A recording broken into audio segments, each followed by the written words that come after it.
if a company is ghosting me or they're not responding, maybe the person that was reaching out is no longer even there. It's so hard to know how to improve your programs or your process or your pricing or your proposals because there's very little feedback. So a lot of this feels like a shot in the dark.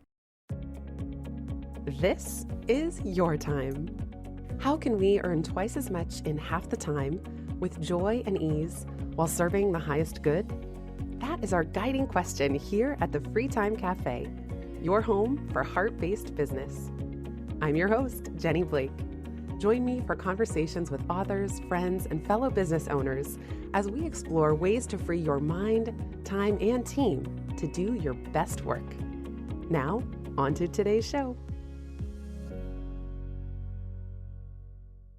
Welcome back, free timers, to part 2 of Licensing 201.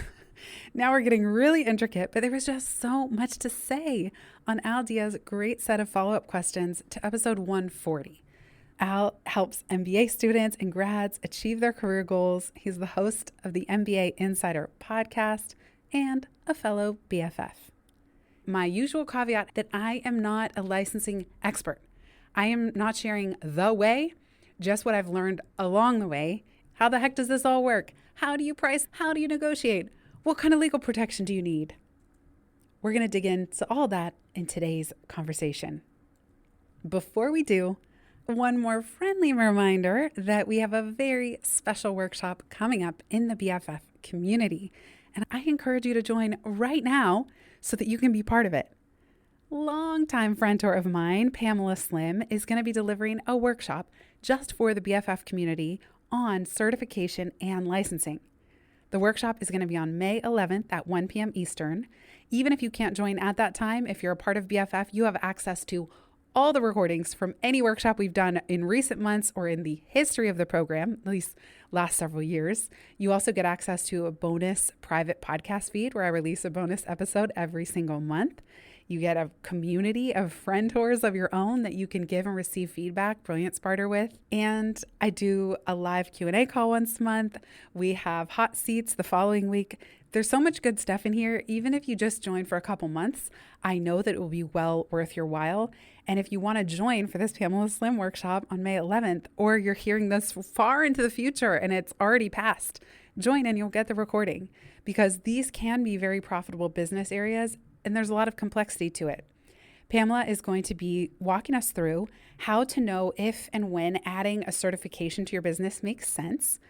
I tend to call this B to small b. For example, Brene Brown's Daring Greatly facilitators or Profit First professionals. Certification is usually when you're training many people to get certified in your method. Or how to know if and when adding a corporate licensing offering is a fit for your business. I call that B to big B. That's more similar to what I do, where you're doing train the trainer within a company and then they are disseminating your wonderful information out. It can be done in other ways. It doesn't have to revolve around train the trainer. They could license, for example, I do licensing of the Pivot workbook in and of itself. Even if it's not a training, companies can license that as a self-guided career toolkit and pay an annual subscription to have access to that IP, to that material. Pamela will talk us through the first steps involved in creating an IP certification or licensing program, and even ways you can work with her and her team, because she's building out this capability in her business with instructional designers on the build out and even helping with a little bit of the business planning behind it. And Pamela is one of the first people I learned licensing from, in addition to MBS, who's been on the pod many times. And so we're also going to leave plenty of time for Q&A, where you can ask anything and everything that's on your mind, whether it's a question for Pam, whether it's something I can answer. This time is for you. So again, I'm telling you, if you just joined BFF for a couple months, this information alone will be worth your while. Visit itsfreetime.com/BFF to learn more and join us. That's itsfreetime.com/BFF. Apply promo code podcast to get 10% off your first month. All right. In part 2 of this Licensing 201 Q&A session, we are going to talk about selling and packaging, delivery, and legal. Selling and packaging, Al asks, how do you price or package? What are the elements you can even include? Maybe walk through some of examples of benefits and trade-offs of different selling and packaging models. What does selling look like? What does it feel like or look like to navigate the selling and procurement process? Let me work backwards by saying this is a long game. I find that selling licensing takes forever. Okay, let's just say it's not a one-click buy now button, although I would really love it to be. Maybe if it's part of some larger program, but what I find typically is that the sales process does involve a lot of exploration, a lot of tiptoeing around budget. If they're willing to tell you up front, that's great, but they are not always. Sometimes you want to do a series of workshops and they want to pilot and test, does this material even resonate in person, let alone talking about train the trainer and licensing. These relationships take time. For me, it's often started with workshops. Sometimes it starts with one in-person keynote. That's the domino that starts to tip the rest. As in, they engage me for a keynote and that's all it is. That's all we think it's going to be. But of course, I always mention, well, just so you know, if this resonates, I do offer licensing. So I'm always planting the seeds for licensing, but sometimes it starts with one keynote and it's a smashing success. Someone in the audience then brings me to deliver a keynote to their part of the organization and it's a smashing success. And then an HR person catches wind of it and they go, we want to do 3 more for these dates and these locations. And we do 3 more and they're a smashing success. And then it makes sense to start to talk about licensing. So it just totally depends who's hiring you, what's the word of mouth.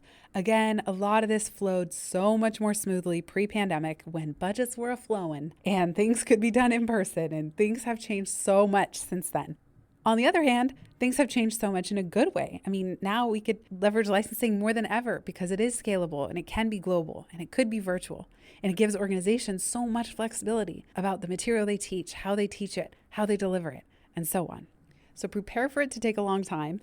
I would say if you have a qualified lead that you think is an ideal client for you and they are really interested, I mean, that alone is already halfway to a miracle, okay? But even from there, it can take months to go through the conversation and sales process. There's the initial outreach. Then you might have an exploratory call. Then they might request another call. I don't always give endless exploratory calls, by the way, but I'm just telling you what requests I've gotten. Then maybe you're sending a proposal. And even if it's not a bespoke proposal and it's your custom pricing, remember the example of good, better, best, they need to think it over.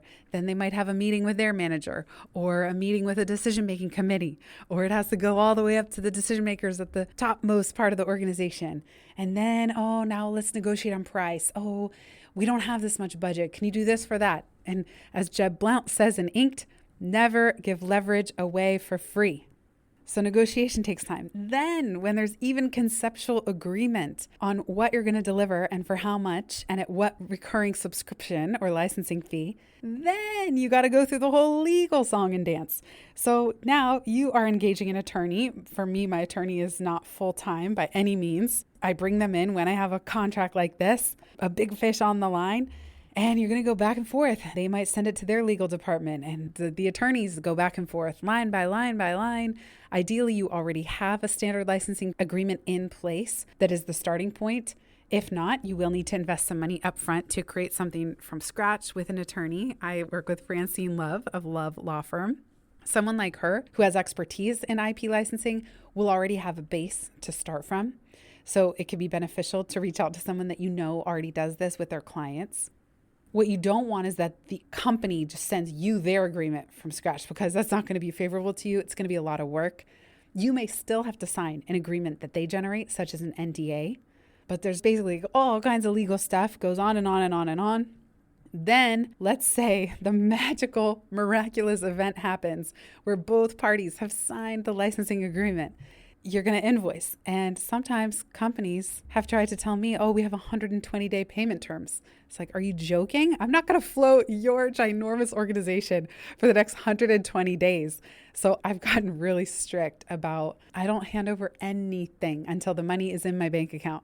And so you can either wait 120 days or you can talk to your finance team and change the terms. But basically that might take 30 days, might take 60 days for the money to land in your bank account. Then you're going to have the kickoff because you're going to transfer the files or give them access to the files in some way. And you're going to want to schedule a meeting with the person who's bringing you in.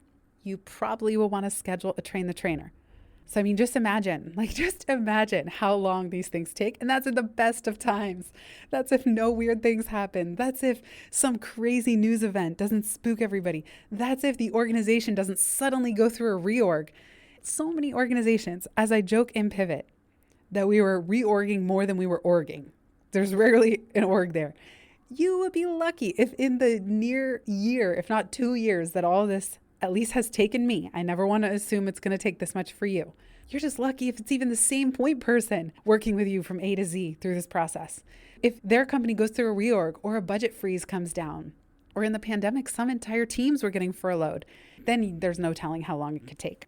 I've sent out proposals where I didn't hear anything back. It was crickets. And then 6 months later, a new point person reaches out and says, we're ready to pick this back up again. As I said, I've tried everything over 8 years. I've truly tried everything. And it's hard to know, was my pricing wrong? Was my proposal not good enough?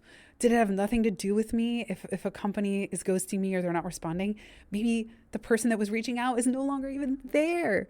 It's so hard to know how to improve your programs or your process or your pricing or your proposals because there's very little feedback. So a lot of this feels like a shot in the dark. Now, again, if we can get Tony Schwartz, like hop on a podcast mic and record this episode instead of me, I'd be thrilled because they're raking it in. There are businesses like Stephen Covey's licensing business at one point was $100 million run rate of recurring licensing revenue. I'm really trying to just give you a head start here. At least if you can learn from my mistakes, maybe you can make different ones and then you'll share what you learned back with me. We'll be right back just after this.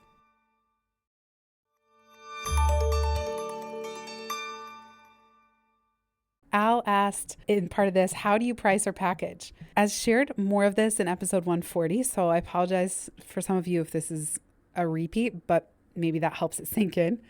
You can price per end participant. You're going to license Pivot programs, and every time an individual contributor, an employee goes through training, it's $97. I don't like pricing this way. I just don't like it. I don't like having to track it. And I don't think it incentivizes the organization to train as many people as possible because they may try to keep the number of trainees below a certain budget threshold. But it can be done. And it might feel safer to the organization to roll it out this way. But I don't love it. I would rather not even put this forward as an option unless they ask me for it. You can price per train the trainer. So in the case of Pivot, at one point it was $3,500 per trainer. Now inflation has raised. Maybe I'm going to raise my rates to $4,500 per trainer. I don't know. But you could say minimum of 10 trainers and I'll come in, I'll do train the trainer. It's $4,500 per person. And you then need to license the material. So these are two different things. Train the trainer involves me and my time, although I have trained sub-facilitators in case I ever can't be there to facilitate train the trainer. Then those trainers want to go forth in the organization and deliver your materials. So there still needs to be an underlying license for all those what I call end participants. And again, you're either pricing per participant or it's just a flat fee. That's how I like to do it.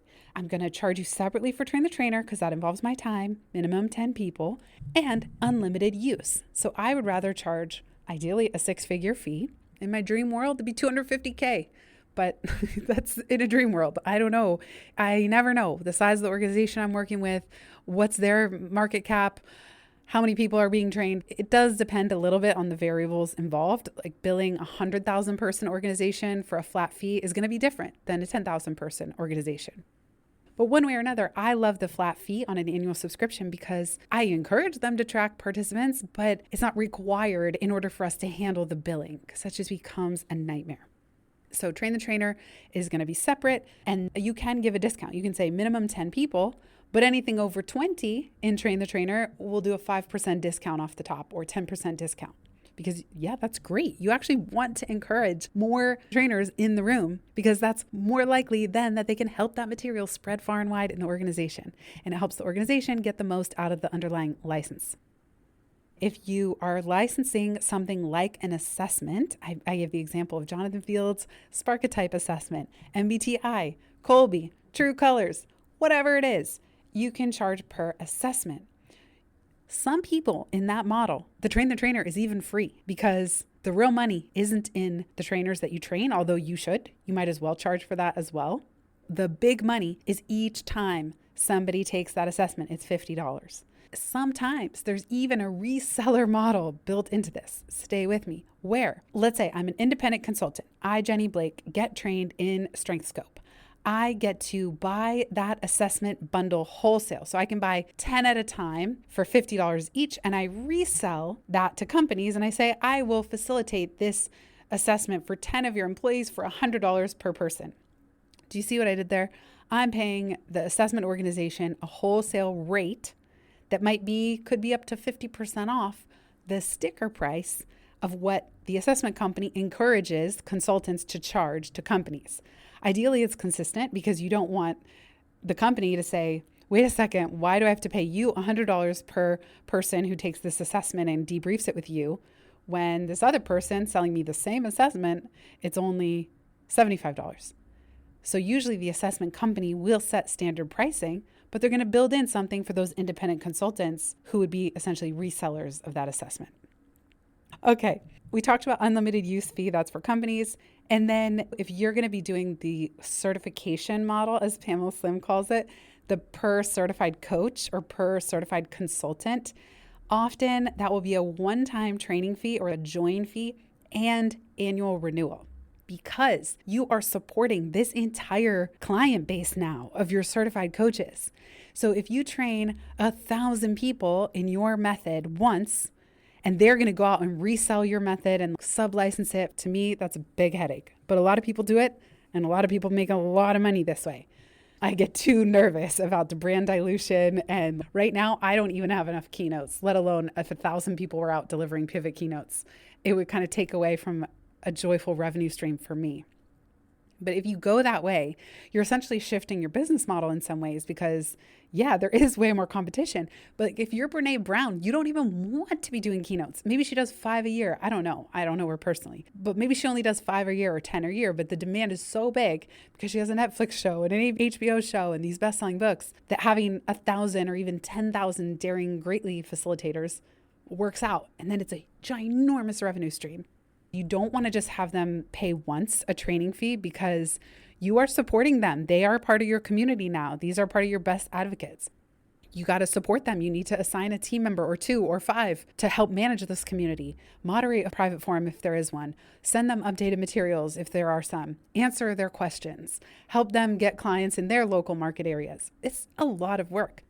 But if you have 10,000, now that's a huge number, times the $2,000 annual renewal fee for them to continue being certified in this method and able to resell it to clients, that's $20 million annual recurring revenue right there. Pretty amazing if you want to deal with that type of business model. In the last episode, I shared my licensing sales process documentation. And so make sure to go listen if you haven't already, because that has the full pipeline status categories and also all the stages of our licensing sales process. And then in episode 140, I shared what goes in my licensing kit, what elements you can include. But let me repeat it because this is often a mystery for people. And again, this is just my way. It's not the way. But what I am delivering when a licensing client signs on is some combination of, and usually there's 2 tracks, okay, managers and employees, but it is some combination of a slide deck, a facilitator guide for that slide deck, might just be a couple pages, an in-depth facilitator training guide, the workbook, and participant handouts. And there's also the Pivot book and the Pivot LinkedIn Learning courses. There's even the Pivot podcast that sometimes doing Train the Trainer, I might have them listen to an episode for pre-work. There's the Pivotability self-assessment. That could be good for anybody to take in advance, and you could create a separate survey instance per licensing organization. So if I'm working with company XYZ, I can duplicate my Pivotability self-assessment and have then unique data just for that organization and share that data with them. And then don't forget the post-session survey. They may already have that. If not, that's something that you can include in the delivery. So let me say it one more time for the folks in the back row. We have the self-assessment. That's helpful for measuring participants. There's a slide deck. There's a facilitator guide. There's an in-depth Train the Trainer guide. Mine is like 150 pages, coil bound, beautifully printed. There's the workbook that can be digitally distributed as a PDF or split into one-off pages and used as a resource. There's participant handouts. And then there's also the book, there's LinkedIn Learning courses, and there's the post-course survey. You don't even need to have all these elements.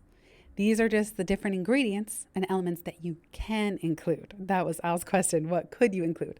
I would say at a very minimum, clients could just license the Pivot workbook. And I highly encourage that. Clients, if you're out there, I highly encourage this.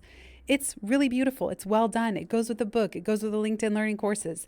It can be distributed, printed and coil bound, or digitally. You can distribute the whole thing as a self-guided career toolkit or one-off pages. So that alone, they would be paying to license all that content, that IP, the branding, the exercise, all of it. Could someone recreate this within the company? Of course, but they don't. And it's not that easy to do. The workbook is based on the Pivot method. That's my IP. It's road tested. It's been tested for so long now, almost a decade. It's not that easy for someone in L&D. And I know because I tried when I was in L&D to create these types of resources. And sometimes it's hard to get traction or get them branded and beautiful and functional and working. And so licensing allows them to just get something off the shelf, pay an annual subscription fee, and be done. So it could be as simple as a workbook that I've rebranded as a self-guided career toolkit, or it could be as in-depth as the whole training. Slide deck, facilitator guide, handouts, self-assessment, post-assessment, or post-course survey, and so on. All right, so that's selling and packaging. We'll be right back just after this.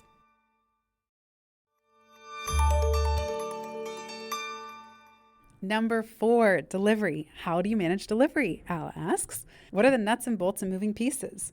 What are some of the options in terms of how it's delivered? Keynote, workshop, facilitated small groups, group coaching, asynchronous, flipped classroom. What about getting others to facilitate on your behalf? How do you do that? How do you find people, pay them, etc.? So many good questions. Can we all just give Al a round of applause? Because these questions are gold. First and foremost, delivery. Everything should have a virtual option now because companies are so distributed. With the pandemic, there was a stat that as many as 60% of people are now working from home. And so you don't want to base any of your options for delivery on the fact that it has to be in person. Given that everybody wants things virtually now, I encourage you to make them shorter and more concise. So my Train the Trainer used to be 1.5 days in person.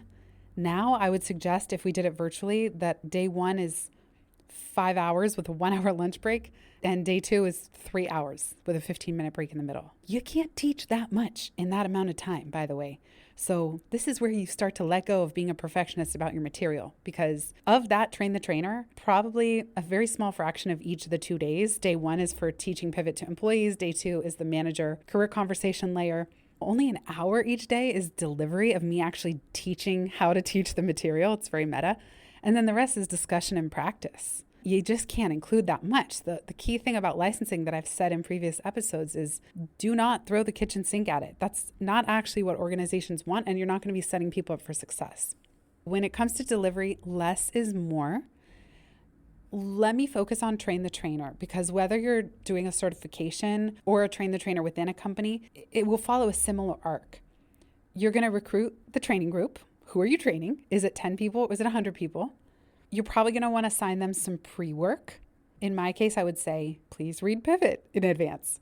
If they have a LinkedIn Learning license, please watch these 2 courses. I have done some podcast episodes on this type of content. Please listen to this one episode. And I would say, please take this pivotability self-assessment, or in the case of free time, I have a free time self-assessment.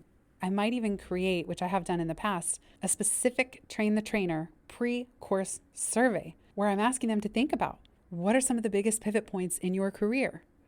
Can you think of a time that you doubled down on your strengths? That's the plant stage. Can you think of a time that you leveraged your network to help you find a new role within an organization? I will send a pre-survey that gets them thinking, that gets their story crockpot percolating, so that when they come to training, they already have a basic understanding of the material and the method, and they've already started to personalize it a little bit. That takes the pressure off the 1.5 days that we're together, and it just makes them feel a little more confident coming in. That's already a lot of pre-work, and it's more than some people are probably going to do. In the training itself, I'm telling people, listen, this is not about memorization. You don't have to get the material exactly right. You already know more than the people you will be training in the future. The key is to make it personal. Think of your own examples, the stories. That's actually the hard part here. You can always revisit the facilitator guide and refresh yourself on the way I've talked about pivot and the pivot method. But what's going to bring this training to life is your perspective, your stories, how you think about this process. And so that's where Train the Trainer, it's more about the nuance, and it's also trying to give the group confidence. Of course, you're going to be overwhelmed. And I even have them do practice exercises where I say, practice explaining each stage of the pivot method to your partner, or in triads. Because if it's in a triad, there's the speaker, the listener, and the observer, and then they rotate. And so if you have them practice just even explaining it, they're not even working off a slide deck. I say, this is as awkward as this gets. You will never be more awkward explaining the pivot method than you are right now in this first time that you do it. It's like learning a language. It's just going to be so awkward at first, and it gets easier every time. When I deliver Train the Trainer, I do not use a separate slide deck. I use the exact slide deck that they will be using. I might put in 2 additional slides. What's our schedule for the next day and a half? And what do I want them to do afterward? What's their homework? That's it though. Part of this is to build their confidence. So I say, listen, these are the same slides. I'm going to teach you exactly what you'll be teaching other people. It's not a separate deck or anything. And that keeps it really simple. So that as I'm delivering, I'm saying, now when I get to this slide, here's some of what I do. And that's all documented in great detail in my facilitator guide, the in-depth facilitator guide. I'm sorry, because sometimes it's confusing. Sometimes when people say facilitator guide, it might mean a 2-page, usually in a table format that has very simple flow of a training. Of an hour and a half training, it'll say first 10 minutes, introduction, and you explain what that means. So you have like timing, timestamp, title of the module, and description of the module. Those facilitator guides might be 3 or 4 pages or like 10 pages. My in-depth facilitator guide is 150 pages. Here's everything you could ever want to know or need to know about being a pivot facilitator. Yes, it has the shorter table-based facilitator guides within it. It has how I talk about the different slides. It has the whole pivot workbook in there, so they have access to that material all in the same place. Exercises for them to map out their stories. Just so much more than you can imagine. And that's my prized possession. That's like nobody sees it. Nobody touches it. Not my friends. Nobody. That file lives only on my computer because that's the real gold. And so when I do a Train the Trainer, each trainer gets a printed guide. With some organizations, I've opened it up where we call it self-study Train the Trainer, which means that I don't even have to facilitate. Now, this is only with a long-term trusted client, but I don't have to facilitate the training. I still mail that person, even if it's to their home, their own version of the Pivot Facilitator Guide. And then maybe they buddy up with someone who was already trained to learn that material. That could be another sub format I forgot to mention. Part of this set of questions is the one of getting others to facilitate on your behalf. How do you do that? How do you find them, pay them, etc.? First of all, I'm all for it because just as with anything in the business, you don't want to be the bottleneck. And as the business owner and IP creator, long term, you really shouldn't necessarily be the trainer facilitator. That role can easily go to someone else, believe it or not. So I love, Al, that you're already thinking about getting others to facilitate on your behalf. The way I've done this is I've brought in trusted people, usually from my own community. As Dan Doyen said of Readwise, he said some of their best hires were already in their community. I find the same thing. My best facilitators are already pivot coaches or BFF members because those are the people that have shown interest in this work and in this material for a long time, and they already resonate. And so that's really where I source facilitators. It might be someone who already facilitated this material at a company that was licensing it, and then they might reach out to me. Maybe they're not yet part of BFF, but that could be a likely candidate as well who I would trust to know the material and facilitate on my behalf if they meet other criteria of my ideal certified trainer, which is you're joyful and relatable and you resonate with the material. I mean, there's all kinds of stuff I'd want to see from someone as well to trust them being an ambassador for this material.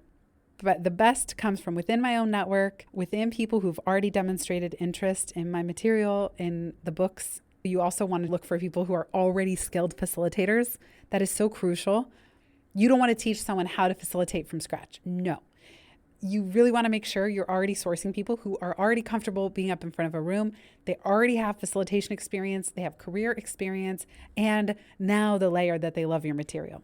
One time I flew two people to Paris to shadow me as I facilitated a train the trainer and even had them help deliver a module or two within the 2-day train the trainer. When you get to that stage, this gets real meta again. You need to document everything about how to deliver train the trainer. So not only are you documenting everything so that you can teach the trainers how to develop your end material, you're then documenting everything about how to do a train the trainer. It gets layers and layers and layers of documentation. Or you could say, hey, person A and B, and I would definitely bring more than one, because if something happens where one person just has life events or a business shift and they can no longer be one of your sub-facilitators, as I think about it, you don't want to start all over again from scratch. So invite 2 or 3 people to shadow you. I reimbursed for travel, but you could pay them to say, like, please document everything I tell you in the next 2 days. Day 1 where we're preparing, days 2.5 while I'm delivering, and day where we debrief together. And so you could ask someone else, can you document all this? I'll pay you for your time and I'll pay you to clean it up. But I would have someone shadow you. And then the next step would be the next client that you get, you shadow them delivering the train the trainer. And that's probably really nerve-wracking. And then once you're confident and they've had enough practice and they feel confident, again, they're always going to know more than the people they're training. How do you pay them? This really depends. I've heard all kinds of things. I've heard that you can pay facilitators a flat fee. I like to ask people, what is joyful for you? And I've asked this to sub-trainers in my world, pivot facilitators, where sometimes I have a client that cannot afford to bring me somewhere else in the country. And so I'll ask one of my local people who I know are well-versed in the material. I'll say, what's a joyful jump out of bed rate for you for something like this? If it's in your local city, or what if you have to travel out of state? And they tell me a number, not what do you charge, what is joyful?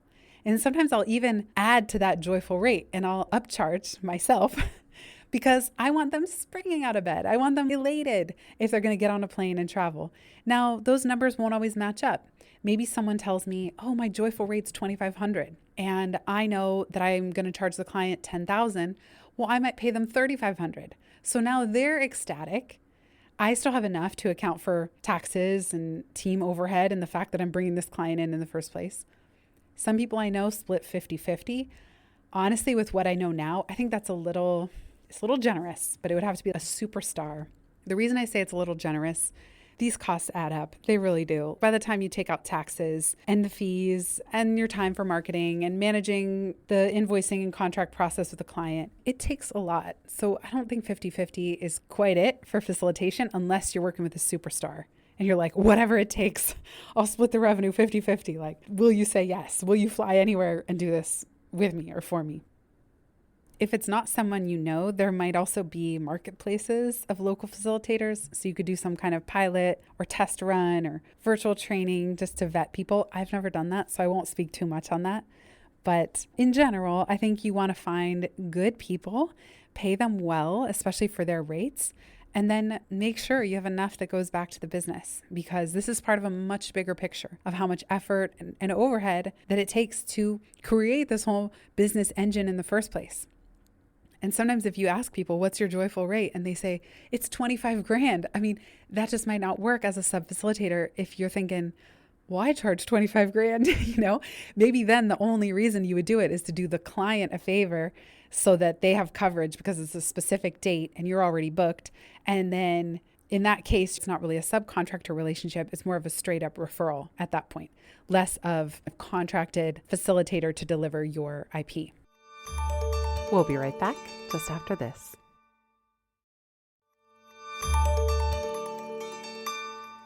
The last set of questions for this round on part 2 of Licensing 201 is legal.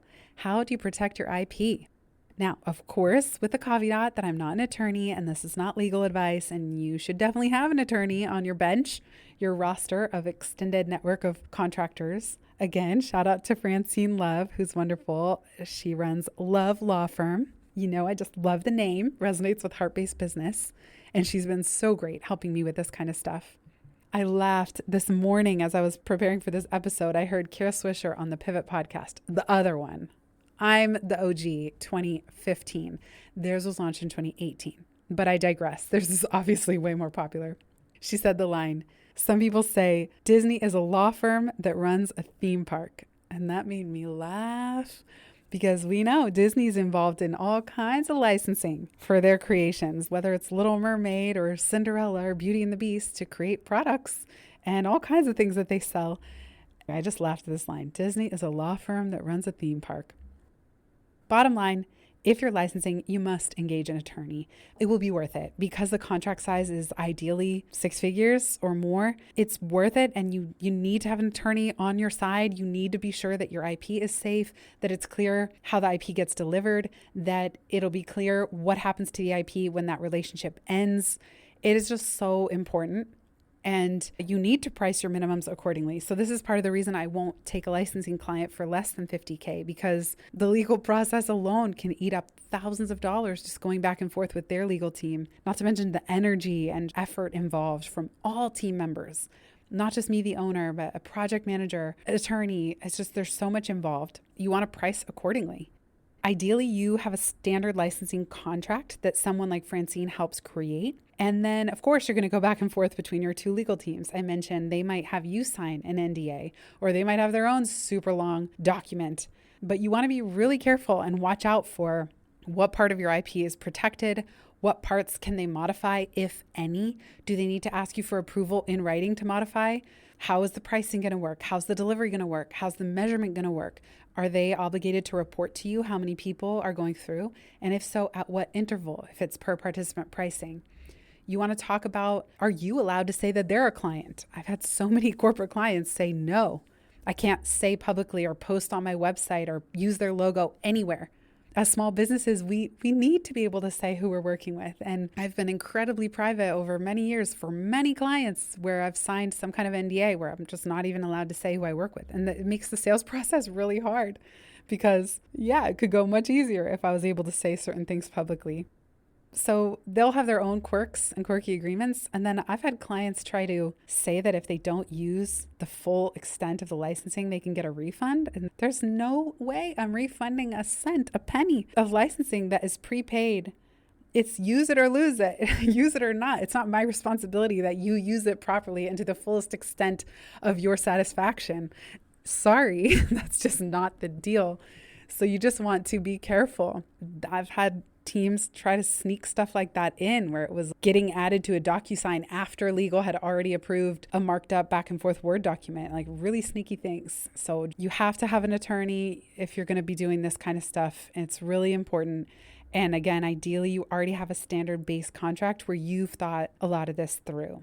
To the point about how do you protect your IP and what happens when the licensing contract ends, part of the agreement will give this retraction process. They are obligated to tell you that they've deleted all the files or they've recalled them from everyone's computers. We know, as again, what one of my mentors in this area, Stefan, said to me, you can't unscramble the eggs. Imagine if you have a training deck. Even if it says in your contract, this deck shall not be duplicated. But, you know, the 10th train the trainer, or who ramped up the 25th via self-study, they might not know that, what's happening at the main contract level. They might have been duplicating this deck like, oh, now it's in all these other languages. And, oh, I just wanted one sitting on my local computer because I didn't have good internet that day. And there might be 100 versions of your stuff out there. You ultimately probably cannot control all of that. But if it's in the contract, the company needs to do the best that they can to be above board. And don't tell any of my clients that I said this, but sometimes I've thought about the worst case scenario that the material's out there and they don't recall any of it and they keep using it. Now they're not paying me. And I think to myself, what's the worst that happens? Like, I sell more books and I get more podcast listeners. Of course, I'm not going to give it away for free. That wouldn't even be fair to my other clients. But it kind of helps me sleep at night to think, well, the worst that happens if some client goes renegade and delivers it without paying me, I would be pissed and it's not okay. But I could sleep at night because it means they really love the material and the material is still making its way into the world. And I have many other aspects of the business. So I probably shouldn't have even said that out loud. Francine will get mad at me, but you heard it here first and only. Okay, how are we doing? Is your head spinning? Remember last week, I gave you permission to be overwhelmed. And today, I give you permission to start tiny. If the only thing you do as a result of listening to these conversations around licensing your IP is create a page on your website that shows the path from one-off workshops to full-on licensing, that's already a huge start. given how flippin' long the sales process takes, you practically have time to start talking to clients about licensing. And when you have a real solid lead on the line, you could create all the materials in the back end in the months that it will take you to reach conceptual agreement, negotiate the rates, the package, go through the legal process back and forth, send the invoice, have the money land in your bank. You could create all the licensing materials you need by then. So don't overinvest up front. Go back, listen to my episode on rapid course creation. I don't recommend that you scramble and panic the second you have a viable client on the line, but you also don't have to have it all created up front before you have a viable client. You can do a lot in the back end. Just don't let them know that. Because if you create it bespoke with that client, you're going to have to recreate it all over again for the next one. So do yourself a favor, start tiny, create a path, a public-facing path to this route if you want to add this or consider adding this as a revenue stream. And you could just start planting seeds if you do deliver workshops or keynotes to say, by the way, happy to talk about licensing and train the trainer down the line if that's ever of interest. So that's your permission. Start tiny, just plant a few little conversational seeds here and there, and you can see what starts to blossom. Thank you so much for listening. And if you have follow-up questions like these great ones that Al submitted, please let me know. You can email hi@itsfreetime.com. or submit a question at itsfreetime.com/ask. Don't forget, I would love your feedback anytime. itsfreetime.com/survey. And last but not least, a friendly reminder, Pamela Slim is going to be coming to talk to us all about certification and her take on licensing and how to approach all this and even how to engage her and her team to help you do it so you're not working on your own. That's on May 11th. Join us at itsfreetime.com/BFF, promo code podcast. That's itsfreetime.com/BFF, promo code podcast. And even if you hear this far into the future, join us. You'll get access to the private feed and all the recordings of past workshops like this one. And previously before this one, we even had one on how to protect your IP legally from 2 attorneys. So you will far and above get your money's worth. I promise you. And if you're not happy, just cancel. So you're just paying for a month. I mean, I hope you're happy for the long term and you join us because it's a really incredible community of heart-based business owners, but you're not obligated to anything more than a month. Try it out. You got nothing to lose. That's itsfreetime.com/BFF, promo code podcast. And I cannot wait to see some of you in there. Have a beautiful rest of your day. If you've listened this far, you get a gold star. Thank you. Word of mouth is the most joyful way we can grow this show, and it helps us land interviews with the luminaries and insightful guests that you would most love to hear from. Please send this episode to a friend who might find it helpful. And for show notes and related links from this episode, visit itsfreetime.com. While you're there, make sure you're subscribed to the Time Well Spent newsletter. You'll get instant access to my tech toolkit, a continually updated list of all the software I use, along with the total monthly spend to run my business, where no one works full-time, even me. Visit itsfreetime.com/join. Remember, you are running the show. It's time for radical reimagining, and everything is up for grabs.